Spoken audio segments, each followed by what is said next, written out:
সবকিছু ঠিকঠাক লিখেছিস তো? কোনো প্রশ্ন বাদ দিসনি তো? হ্যাঁ মা, পরীক্ষা খুব ভালো হয়েছে, শুধু আমি চারটা পারিনি তাই। হে ভগবান, বলে কি? দেখি প্রশ্নটা দেখি। কই দেখি দেখি। চারেরটা 6 ঘরের নামটা লেখো। 6 ঘরের নামটা তোকে আমি কালকে করাইনি? তুই তাও লিখতে পারিসনি? খুব কঠিন লাগছিল তাই করি। হ্যাঁ, তোমার দ্বারা তো সবকিছু কঠিনই লাগবে। 1 নম্বরটা পেরেছিস? হ্যাঁ লিখেছি। 2টা পেরেছিস? হ্যাঁ লিখেছি। 3 নম্বরটা 7 নামটা লেখো। পেরেছিস? হ্যাঁ লিখেছি।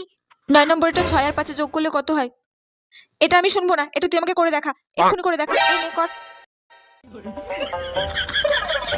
6 7 8 9।